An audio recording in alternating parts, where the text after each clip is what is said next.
जय माता दी। नमस्कार दोस्तों, स्वागत है आप सभी का हमारे YouTube चैनल लक्ष्मी शर्मा की कहानियाँ पर। प्रेम से बोलिए शनि भगवान की जय। प्यारे भक्तगणों, आज आप श्रवण करेंगे शनि भगवान की व्रत कथा। इस दिन व्रत करने से नौकरी और व्यापार में सफलता मिलती है। यह व्रत करने से जीवन में सुख समृद्धि आती है और मान सम्मान बना रहता है। शनिवार के व्रत से व्यक्ति के जीवन में रोग मुक्त होता है और आयु में वृद्धि होती है। शनिवार का व्रत कठिन परिश्रम, अनुशासन और निर्णय लेने की क्षमता बढ़ाता है। आइए भक्तगणों, कथा की शुरुआत करते हैं। अगर आप व्रत करते हैं तो कथा को पूरा अवश्य सुने। भगवान आपकी सभी मनोकामना को पूर्ण करें। कथा। एक समय स्वर्गलोक में सबसे बड़ा कौन के प्रश्न पर नवग्रहों के देवता में वाद विवाद हो गया। अब निर्णय के लिए सभी देवता देवराज इंद्र के पास पहुंचे और बोले, हे देवराज, आपको निर्णय करना होगा कि हम में से सबसे श्रेष्ठ कौन है।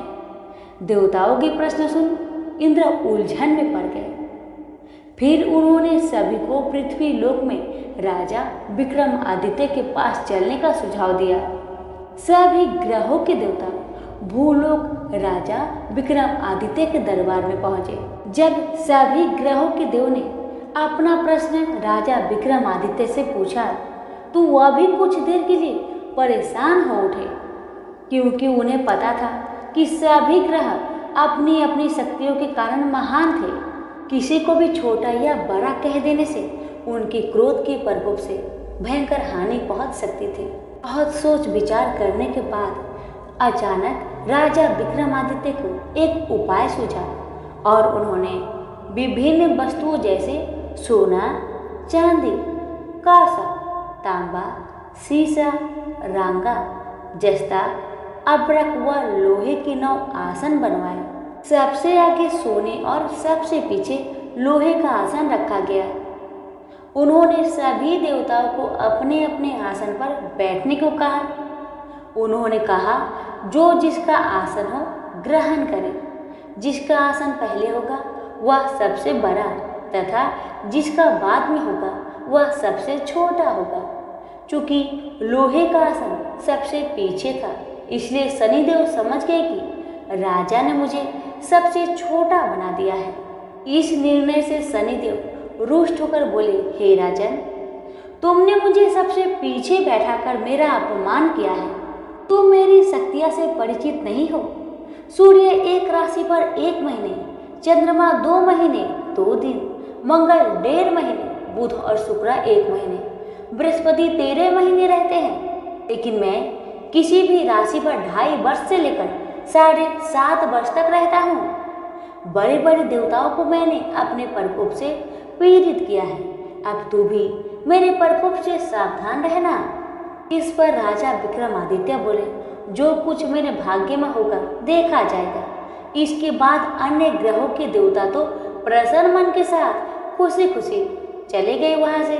लेकिन शनि महाराज बड़े क्रोध के साथ वहां से विदा हुए। कुछ समय बाद जब राजा विक्रमादित्य पर साधे साथी की दशा आई तो शनिदेव ने घोड़े के व्यापारी के रूप धारण किया और बहुत से घोड़े के साथ विक्रमादित्य की नगरी में पहुंचे। राजा विक्रमादित्य उन घोड़े को देखकर एक अच्छे से घोड़े की अपनी सवारी के लिए चुनकर उस पर चढ़े। वैसे ही होता है ये कि राजा जैसे ही उस घोड़े पर सवार हुए वह बिजली की गति से दौड़ पड़ा। तेजी से दौड़ता हुआ घोड़ा राजा को दूर एक जंगल में ले गया और फिर वहां जाकर उसे गिराकर गायब हो गया। राजा अपने नगर लौटने के लिए जंगल में भटकने लगा, पर उसे कोई भी रास्ता नहीं मिला। राजा को भूख प्यास लगाई। बहुत घूमने पर उन्हें एक चरवाहा मिला। राजा ने उससे पानी मांगा। पानी पीकर राजा ने उस चरवाहे को अपनी अंगूठी दे दी और उससे रास्ता पूछकर जंगल से निकलकर पास के नगर में चल दिए। नगर पहुंचकर राजा एक सेठ की दुकान पर बैठ गए। राजा के कुछ देर दुकान पर बैठने से सेठ की बहुत बिक्री हुई। सेठ ने राजा को भाग्यवान समझा और उसे अपने घर भोजन पर ले गया। सेठ के घर में सोने का एक हार खूंटी पर लटका हुआ था। राजा को उस कमरे में छोड़कर सेठ कुछ देर के लिए बाहर चला गया। तभी एक आश्चर्यजनक घटना घटी। राजा के देखते देखते खूंटी सोने की हार को निगल गई। सेठ ने जब हार गायब देखा तो उसने चोरी का संदेह राजा विक्रमादित्य पर किया और अपने नौकरों से कहा कि इस परदेशी को रस्सियों से कसकर बांधकर नगर के राजा के पास ले चलो। राजा ने विक्रमादित्य से हार के बारे में पूछा तो उन्होंने वही बताया जो उन्होंने देखा था। उन्होंने बताया कि खूंटी ने हार को निगल गया। इस पर राजा के क्रोध और बढ़ गए। उन्होंने चोरी करने के अपराध में विक्रमादित्य के हाथ पांव काटने का आदेश दे दिए। सैनिकों ने राजा विक्रमादित्य के हाथ पांव को काट दिए और उन्हें सड़क पर छोड़ दिया। कुछ दिन बाद एक तेली उन्हें उठाकर अपने घर ले गया और उसे कोल्हू पर बैठा दिया। राजा आवाज देकर बैलों को हाँकता रहता। इस पर तेली का बैल चलता रहा और राजा को भोजन मिलता रहा। शनि की प्रकोप की 7.5 पूरी होने पर वर्षा ऋतु प्रारंभ हुई। एक रात विक्रमादित्य मेघ मल्हार गा रहे थे। तभी नगर की राजकुमारी मन भावनी रथ पर सवार उस घर के पास से गुजरी। उसने मल्हार सुना तो उसे बहुत अच्छा लगा और उसने दासी को भेजकर गाने वाले को बुला लाने को कहा। दासी ने लौटकर राजकुमारी को अपंग राजा के बारे में सब कुछ बता दिया। राजकुमारी उसके मेघ मल्हार से बहुत मोहित हुई और सब कुछ जानते हुए भी उसने अपंग राजा से विवाह करने का निश्चय किया। राजकुमारी ने अपनी इच्छा अपने माता पिता को बताया। तो माता पिता बात सुनकर बहुत हैरान रह गए। राजकुमारी के माता पिता ने राजकुमारी को बहुत समझाया कि उससे विवाह ना करो, कि राजकुमारी ने अपनी जिद नहीं छोड़ी। राजकुमारी ने कहा, अगर मेरा विवाह विक्रमादित्य के साथ न हुआ तो मैं अपनी प्राण त्याग दूंगी। राजकुमारी की ऐसी बातें सुनकर माता पिता को विवश होकर अपंग विक्रमादित्य से राजकुमारी का विवाह करना पड़ा। विवाह के बाद राजा विक्रमादित्य और राजकुमारी तेली के घर में रहने लगे। उसी रात स्वप्न में शनिदेव ने राजा विक्रमादित्य से कहा, राजा तुमने मेरा प्रकोप देख लिया, मैंने तुम्हें अपने अपमान का दंड दिया है। राजा ने शनिदेव से क्षमा करने को कहा और प्रार्थना की, हे शनि महाराज, आपने जितना दुख मुझे दिया है अन्य किसी को न देना। शनि महाराज ने कहा, राजन, मैं तुम्हारी प्रार्थना स्वीकार करता हूँ। जो कोई स्त्री पुरुष मेरी पूजा करेगा, कथा का श्रवण करेगा, जो नित्य ही मेरा ध्यान करेगा, चींटियों को आटा खिलाएगा, वह सभी प्रकार के कष्टों से मुक्त होता रहेगा तथा उसके सब मनोरथ पूर्ण होंगे। यह कहकर शनि भगवान अंतर्ध्यान हो गए। प्रातःकाल राजा विक्रमादित्य की नींद खुली तो उसने अपने हाथ पांव देखकर राजा को बहुत खुशी हुई। उन्होंने मन ही मन शनिदेव को प्रणाम किया। राजकुमारी भी राजा के हाथ पांव सलामत देखकर आश्चर्य में डूब गई। तब राजा विक्रमादित्य ने अपना परिचय देते हुए शनि भगवान के प्रकोप की सारी कहानी कह सुनाई। इधर सेठ को जब इस बात का पता चला तो दौड़ता हुआ आया और राजा विक्रमादित्य के चरणों में गिरकर क्षमा मांगने लगा।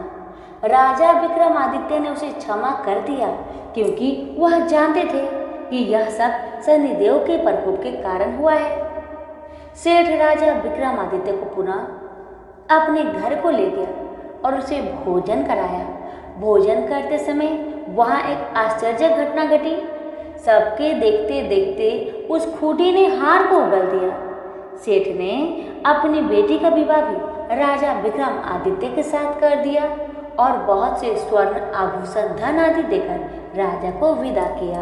राजा विक्रमादित्य राजकुमारी मन भावनी और सेठ की बेटी के साथ अपने नगर वापस पहुंचे तो नगर वासियों ने हर्ष के साथ उनका स्वागत किया। अगले दिन राजा विक्रमादित्य ने पूरे राज्य में घोषणा कराई कि शनिदेव सब ग्रहों में सर्वश्रेष्ठ है। प्रत्येक स्त्री पुरुष शनिवार का व्रत करे और उनकी कथा का श्रवण अवश्य करे। राजा विक्रमादित्य की घोषणा से शनिदेव बहुत प्रसन्न हुए। शनिवार का व्रत करने और व्रत कथा सुनने से शनिदेव की अनुकंपा बनी रहती है और जातक के सभी दुख दूर हो जाते हैं। शास्त्रों के अनुसार रामायण काल में एक समय शनिदेव को अपने बल पर पराक्रम और घमंड हो गया था। उस काल में हनुमान जी की बल और पराक्रम की कीर्ति चारों दिशाओं में फैली हुई थी। जब शनि को हनुमान जी के संबंध में जानकारी प्राप्त हुई तो शनि बजरंग बली से युद्ध करने के लिए निकल पड़े। आगे बढ़ने पर कुछ दूरी पर शनि देव ने देखा कि एक शांत स्थान पर हनुमान जी अपने स्वामी श्री राम की भक्ति में लीन थे। तभी वहां शनि देव आ गए और उन्होंने बजरंग बली को युद्ध के लिए ललकारा। युद्ध की ललकार सुनकर हनुमान जी शनिदेव को समझाने का प्रयास करने लगे, लेकिन शनिदेव माने ही नहीं और युद्ध के लिए आमंत्रित करने लगे। अंत में हनुमान जी भी युद्ध के लिए तैयार हो गए। दोनों के बीच घमासान युद्ध हुआ। हनुमान जी ने शनि को बुरी तरह परास्त कर दिया। युद्ध में हनुमान जी द्वारा किए गए प्रहारों से शनिदेव के पूरे शरीर में भयंकर पीड़ा हो रही थी।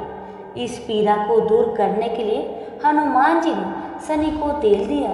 इस तेल को लगाते ही शनिदेव की समस्त पीड़ा दूर हो गई। तभी से शनिदेव को तेल अर्पित करने की परंपरा प्रारंभ हो गई। शनिदेव पर जो भी व्यक्ति तेल अर्पित करता है उसके जीवन की समस्त परेशानियां दूर हो जाती हैं और धन अभाव खत्म हो जाता है। जबकि एक अन्य कथा के अनुसार जब भगवान की सेना ने सागर सेतु बांध लिया तब राक्षस इसे हानि न पहुंचा सके, इसके लिए पवन सुत हनुमान को उसकी देखभाल की जिम्मेदारी सौंपी गई। जब हनुमान जी शाम के समय अपने इष्ट देव राम के ध्यान में मग्न थे तभी सूर्य पुत्र शनि ने अपना काला कुरूप चेहरा बनाकर क्रोधपूर्वक कहा, हे बानर, मैं देवताओं में शक्तिशाली शनि हूँ। सुना है तुम बहुत बलशाली हो। आंखें खोलो और मेरे साथ युद्ध करो। मैं तुमसे युद्ध करना चाहता हूँ। इस पर हनुमान ने विनम्रता पूर्वक कहा, इस समय मैं अपने प्रभु को याद कर रहा हूँ। आप मेरी पूजा में विघ्न मत डालिए। आप मेरे आदरणीय हैं। कृपा करके आप यहाँ से चले जाइए। जब शनिदेव लड़ने पर उतर आए तो हनुमान जी ने अपनी पूंछ में लपेटना शुरू कर दिया। फिर उन्हें कसना प्रारंभ कर दिए। जोर लगाने पर भी शनि उस बंधन से मुक्त नहीं हो पा रहे थे। पीड़ा से व्याकुल होने लगे।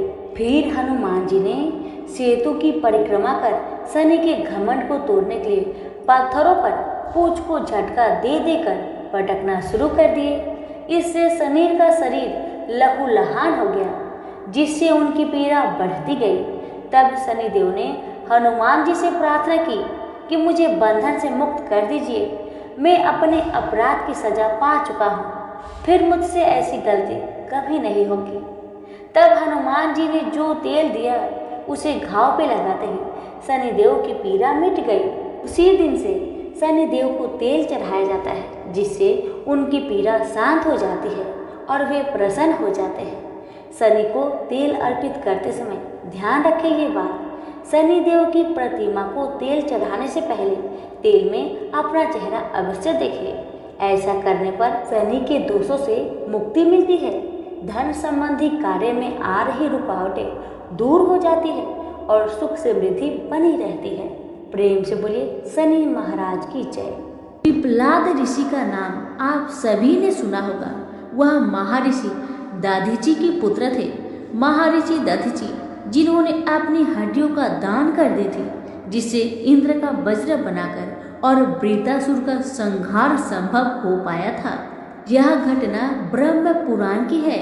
शमशान में जो महर्षि दधीचि के मांस पिंड का दाह संस्कार हो रहा था तो उनकी पत्नी अपने पति का वियोग सहन न कर पाई और पास में स्थित पीपल के वृक्ष की कोटर में जो जड़ों के कारण एक गड्ढा बन जाता है उसमें अपने 3 वर्ष के बालक को रखकर स्वयं चीता पर सती हो गई। इस प्रकार महर्षि दधीचि और उनकी पत्नी का बलिदान हो गया। किंतु पीपल की कोटर में रखा बालक भूख प्यास से तड़पने लगा और चिल्लाने लगा। जब कोई वस्तु से नहीं मिली तो कोटर में गिरे हुए पीपल के फल खाकर वह बड़ा होने लगा। एक दिन देव ऋषि नारद वहां से गुजर रहे थे। नारद जी ने पीपल की कोटर में बालक को देखकर उससे उसका परिचय पूछा।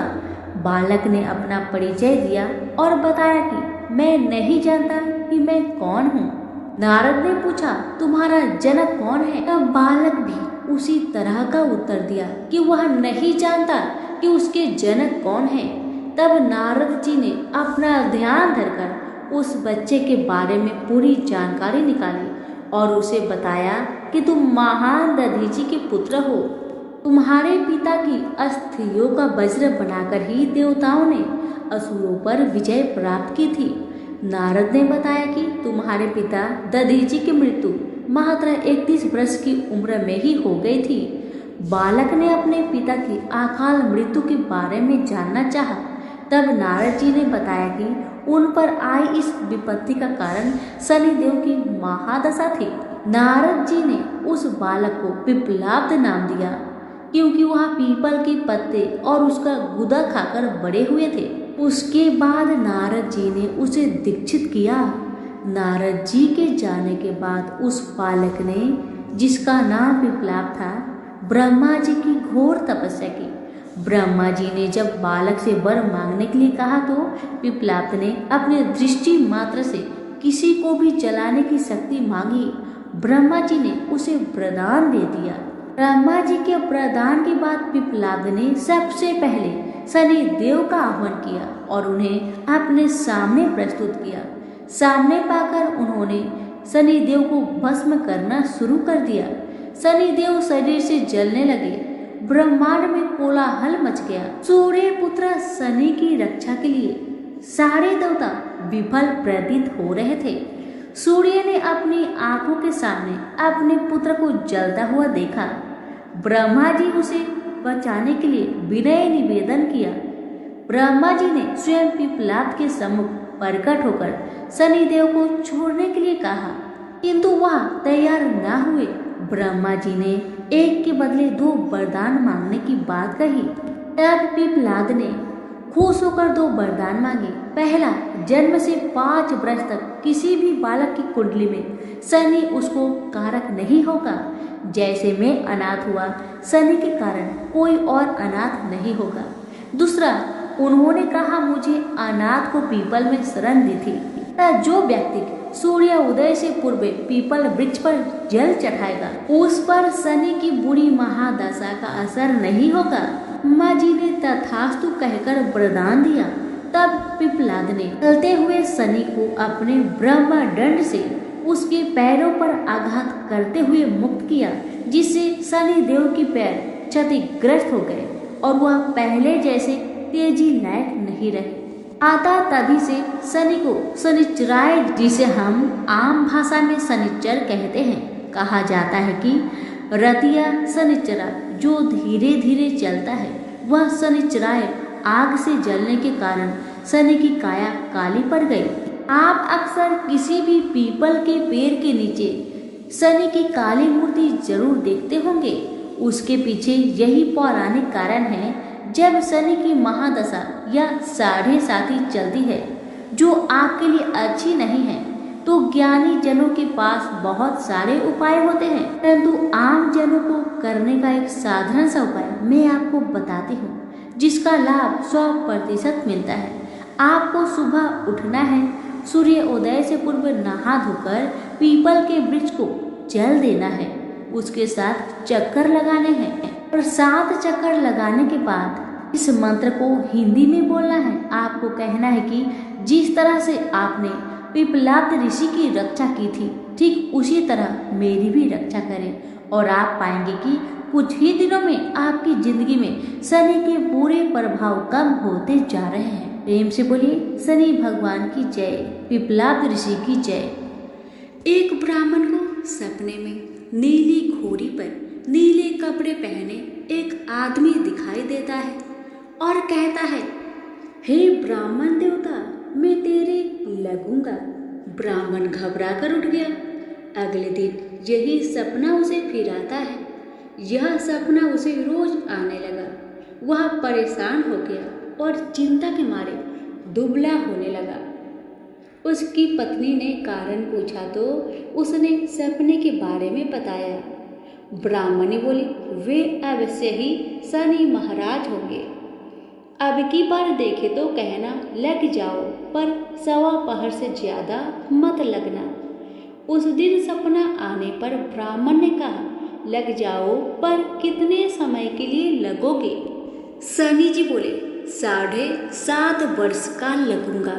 ब्राह्मण ने कहा, क्षमा करे शनि जी, इतना भारी तो मुझसे झेला नहीं जाएगा। तब शनि जी बोले, तो 5 वर्ष का लग जाऊंगा। ब्राह्मण बोला, यह भी मेरे लिए ज्यादा है। शनि जी बोले, 2.5 साल का लग जाओ। ब्राह्मण ने मना किया तो शनि जी कहने लगे, सवा पहर का तो लगूंगा ही, इतना तो कोढ़ी कलंगी भिखारी के भी लग जाता हूँ। तब ब्राह्मण ने कहा, ठीक है। ब्राह्मण को सवा पहर की शनि की दशा लग गई। ब्राह्मण ने नींद से जाकर ब्राह्मणी से कहा, मेरी सवा पहर शनि की दशा लग गई है, इसलिए मैं जंगल में जाकर यह समय बिताऊंगा। मेरे लिए खाने पीने का सामान बांध दे। मेरे पीछे से किसी से लड़ाई झगड़ा ना हो, इसका ध्यान रखना। ज्यादातर घर में ही रहना, बच्चों का भी ध्यान रखना। इस सवा पहर के समय में कोई गाली भी दे तो चुपचाप सुन लेना, बहस मत करना। यह सब समझाकर ब्राह्मण जंगल में चला गया। जंगल में ब्राह्मण एक पीपल के पेड़ के नीचे बैठ गया और हनुमान जी का पाठ करने लगा। एक पहर बीत गया। ब्राह्मण ने सोचा बाकी बचा समय रास्ते में बीत जाएगा, इसलिए वहां से चल दिया। रास्ते में एक बाड़ी में मतीरे लगे देखे। माली से एक मतीरा खरीदा, पोटली में बांधा और आगे बढ़ा। आगे एक आदमी मिला जो असल में शनिदेव थे। ब्राह्मण से पूछा, पोटली में क्या है? उसने कहा, मतीरा है। शनिदेव बोले, दिखाओ। ब्राह्मण ने पोटली खोली। उसमें राजकुमार का कटा हुआ खून से लथपथ सिर। शनिदेव ब्राह्मण को राजा के पास ले गए और कहा कि इस ब्राह्मण ने राजकुमार की हत्या कर दी है। इसके पास पोटली में राजकुमार का सिर है। राजा ने कहा, मैं यह नहीं देख सकता, इस ब्राह्मण को सूली पर चढ़ा दो। राजा के यहाँ हाहाकार मच गया। ब्राह्मण को सूली पर चढ़ाने से पहले पूछा क्या कि उसकी कोई आखिरी इच्छा हो तो बताए। ब्राह्मण ने सोचा किसी तरह सवा पहर पूरा करना होगा। उसने कहा, वह रोज बालाजी की कथा सुनता है। मरने से पहले अंतिम बार बालाजी की कथा सुनना चाहता हूँ। ब्राह्मण को कथा सुनाने का प्रबंध किया गया। कथा कहते कहते सवा पहर पूरा हो गया। शनि की दशा टलते ही राजकुमार शिकार खेल कर लौटता हुआ दिखाई दिया। राजकुमार को आता देख राजा बहुत खुश हुआ, लेकिन उसे निर्दोष ब्राह्मण की हत्या का दोष लगने का डर सताने लगा। उसने तुरंत घुड़सवार सैनिकों को ब्राह्मण को आदर सहित ले आने के लिए भेजा। ब्राह्मण राज दरबार में आया तो राजा ने क्षमा मांगी और पोटली दिखाने के लिए कहा। पोटली खोली तो उसमें मतीरा था। राजा ने इन सब के बारे में पूछा तो ब्राह्मण ने बताया, मुझे सवा पहर की शनिचर की दशा लगी थी, इस कारण यह सब तमाशा हुआ। राजा ने पूछा, यह दशा कैसे टलती है? ब्राह्मण बोला, राजा, ये सेठ के लगे तो काला हाथी या काला घोड़ा दान करे, गरीब के लगे तो पीपल की पूजा करे। तब बोले, साचा शनिचर कहिए, जाके पाव सदा ही पढ़िए। शनि की कहानी सुने, तिल का तेल और काला उड़द दान करे, काले कुत्ते को तेल से चूपर कर रोटी खिलाए तो शनिचर की दशा उतर जाती है। राजा ने उसे मतीरा वापस दे दिया। घर आकर ब्राह्मण ने मतीरा काटा तो उसके बीज की जगह हीरे मोती निकले। ब्राह्मणी ने पूछा, यह कहाँ से लाए? आप तो कह रहे थे शनि की दशा लगी है। ब्राह्मण ने कहा, जब दशा लगी थी तो यही मदिरा राजकुमार का सिर बन गया था। उतरती दशा के शनि जी निहाल कर गए। हे शनि देवता, जैसे ब्राह्मण के शनि की दशा लगी वैसे किसी के ना लगे, निहाल सबको करे। प्रेम से बोलिए शनि महाराज की जय हो।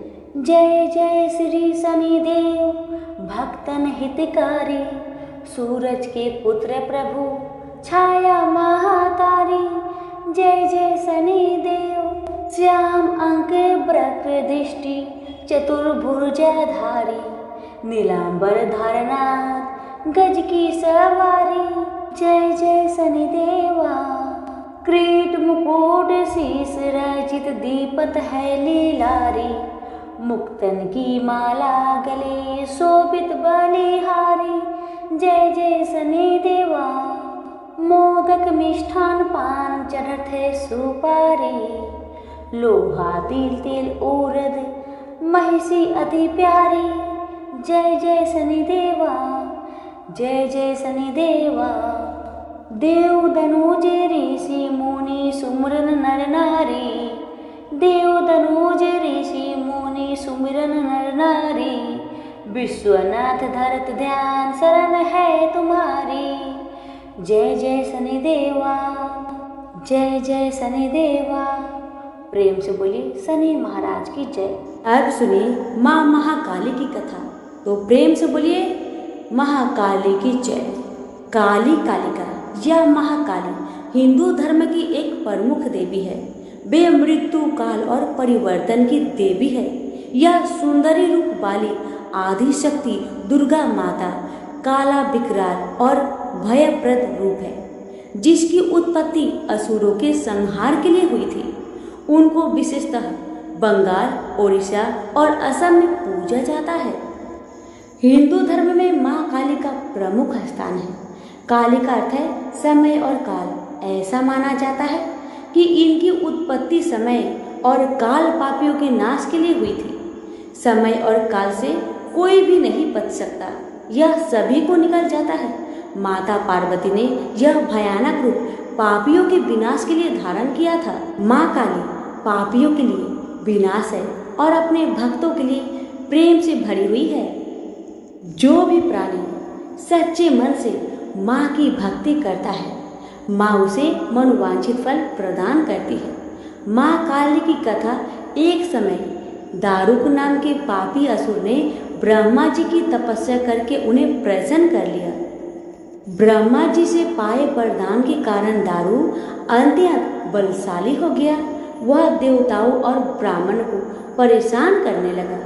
वह उन पर अत्याचार करने लगा। धार्मिक अनुष्ठान यह बंद करवा दिए और स्वर्ग लोक को चला गया। सभी देवता विचलित होकर ब्रह्मा जी और विष्णु जी के पास सहायता मांगने के लिए चले गए। ब्रह्मा जी ने बताया कि दारू का नाश सिर्फ स्त्री के हाथ से हो सकता है। सभी बड़े देवता भी उससे युद्ध में हार चुके थे। अंत में यह निश्चय किया गया कि दारू का वध भगवान शिव की पत्नी माता पार्वती करेगी। भगवान शिव ने अपनी तीसरा नेत्र खोलकर भयानक और प्रचंड महाकाली को जन्म दिया। उनका शरीर काले रंग का था और माँ काली के माथे पर तीसरा नेत्र और चंद्र रेखा थी। उनके हाथों में त्रिशूल और कई प्रकार के अस्त्र शस्त्र थे। महाकाली के प्रचंड रूप को देखकर सभी देवता थर थर कांपने लगे और वहां से भागने लगे। युद्ध में दारू महाकाली से पराजित हुआ और इस तरह उस दुष्ट का अंत हुआ। महाकाली के भयानक रूप से चारों तरफ अग्नि की भयानक लपटें उत्पन्न हो गई। महाकाली के क्रोध को सिर्फ भगवान शिव ही रोक सकते थे, इसलिए उन्होंने एक बालक का अवतार लिया। भगवान शिव शमशान पहुंचे और वहां बालक के रूप में लेटकर रोने लगे। छोटे बालक को देखकर महाकाली का क्रोध शांत हो गया। उनके हृदय में ममता भावना जागृत हो गई। उन्होंने शिव रूपी उस छोटे बालक को उठा लिया और अपने स्तनों से दूध पिलाने लगे। इस प्रकार से शिव जी ने उनके क्रोध को पी लिया। इस प्रकार महाकाली का भयानक और प्रचंड क्रोध शांत हुआ। उसके बाद महाकाली मूर्छित हो गई। उन्हें होश में लाने के लिए भगवान शिव ने तांडव नृत्य किया। होश में आने पर वह पुनः माता पार्वती के रूप में आ चुकी थी। माता पार्वती भगवान शिव का नृत्य देखकर नृत्य करने लगी, जिसके कारण उन्हें योगिनी के नाम से भी पुकारा जाता है। इसके अलावा महाकाली ने महिषासुर, चंडमुंड, रक्तपीच, शुभ निशुभ जैसे राक्षसों का वध किया। 10 महाविद्याओं में से महाकाली प्रथम महाविद्या है। तो सभी प्रेम से बोले महाकाली की जय हो।